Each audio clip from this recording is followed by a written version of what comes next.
नेपाल में सत्ता बदली, राजनीति बदली और हर एक मुद्दा भी अचानक से बदल गया। हर बार कुछ न कुछ नया होता रहता है। पूरे 5 साल के अंदर आपने कभी भी नहीं देखा होगा कि नेपाल के अंदर एक ही प्राइम मिनिस्टर ने राज किया हो। पूरे 5 साल का सीजन कोई नहीं निभाता। नमस्कार, मैं पीएम डीएनएस सिंह और आप देख रहे हैं कमाल यार। इस समय यहाँ पे प्रचंड की जो सरकार है उनका समय पूरा हो चुका है, क्योंकि गठबंधन की राजनीतियों में कुछ ऐसा ही होता है और ऐसा फिर से हुआ है। और जैसे ही प्रचंड की गवर्नमेंट गई, यानी कि अब नए प्रधानमंत्री आए, तो उनकी नई राजनीतियां हैं, उनके नए मुद्दे हैं और इन मुद्दों से कहां फायदे मिलेंगे तो कहां पर घाटे होंगे, जबकि ऐसा लगता है कि घाटे ज़्यादा होंगे। ये सारी बातें करने वाले हैं, वीडियो के अंत तक बने रहिए। और अगर आप चैनल पे नए हों तो चैनल को सब्सक्राइब करके बेल आइकन दबा लीजिए, ताकि आपको अगला अपडेट भी सबसे पहले मिल सके। चलिए वीडियो को शुरू करते हैं। दोस्तों, मैं आपको बता दूं कि प्रचंड ने जो कार्य शुरू कर रखे थे, जो प्रोजेक्ट शुरू कर रखे थे, जो इकोनॉमी के लिए ढांचा व्यवस्थित कर रखा था, वो कार्य नहीं करेगा, क्योंकि अब तो केपी शर्मा ओली नेपाल के नए प्रधानमंत्री नियुक्त हो चुके हैं। 2.5 साल वो इस पद पर कार्यरत रहेंगे, तो उनकी राजनीति का हमें पहले से ही मालूम था और उसी प्रकार से उनकी राजनीति का आगाज भी हुआ है। आपको याद होगा पिछले टाइम जब वो प्रधानमंत्री बने थे, जब उन्होंने एक मुद्दा उठाया था, और इतना तगड़ा मुद्दा उठाया था कि एक बहुत बड़ी कंट्रोवर्सी ने जन्म ले लिया था। काला पानी, लिपु अधूरा, लिपु लेक, काली रिवर्स के जो नियर बाई इलाके थे।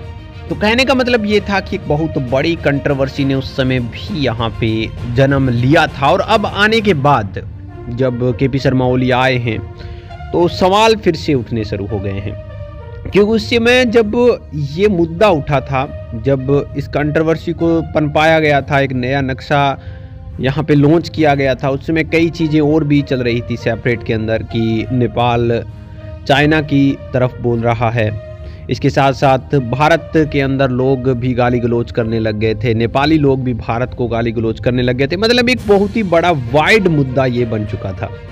एक्चुअल में सबसे बड़ी बात तो ये है कि ना केवल काला पानी, लिपु अधूरा, लिपु लेक की बात करी गई, उसके बाद यहाँ पे एक बहुत बड़ा मुद्दा उठा जिसका नाम था ग्रेटर नेपाल, और ये डिमांड रखी गई।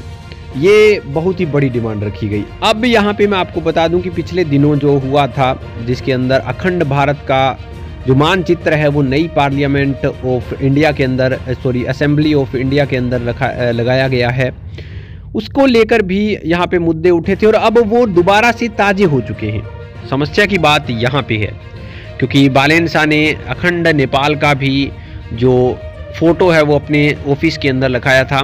हम मान सकते हैं कि उस समय ये मुद्दा इतना नहीं उठा और इसका कारण भी बता दिया गया कि ठीक है, हम अपने ऐतिहासिक पर्पज से ये कार्य कर रहे हैं।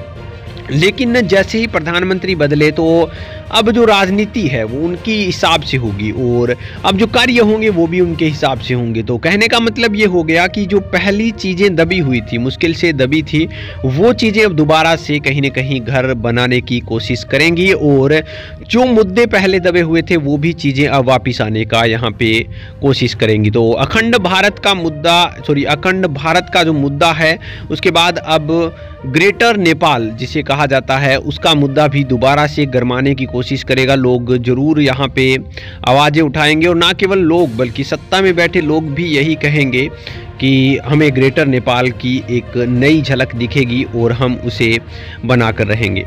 आखिरकार इस बात में सच्चाई कितनी है इसे कहना भी मुश्किल है, क्योंकि अगर सच्चाई बता दी जाए तो लोगों को यकीन हो या ना हो, लेकिन लोग गुस्सा जरूर हो जाएंगे इस बात को सुनकर, क्योंकि जो चीज़ें बीत चुकी हैं वो वापस हों उनके लिए बहुत बड़ी मशक्क़त और या फिर ऐसे कहें कि बहुत बड़े परिवर्तन की आवश्यकता होती है।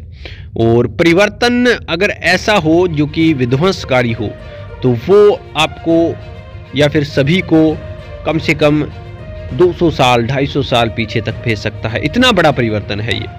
तो इसके बारे में आपकी क्या राय है, अपने विचार कमेंट सेक्शन में जरूर लिखिए। चलिए आज के लिए इतना रखता हूं, नया अपडेट मिलता है फिर आपके सामने हाजिर होंगे। वीडियो को लाइक कीजिए, शेयर कीजिए, और अगर आप चैनल पर नए हो चैनल को सब्सक्राइब करके बेल आइकन दबा लीजिए, ताकि आपको अपडेट भी सबसे पहले मिल सके।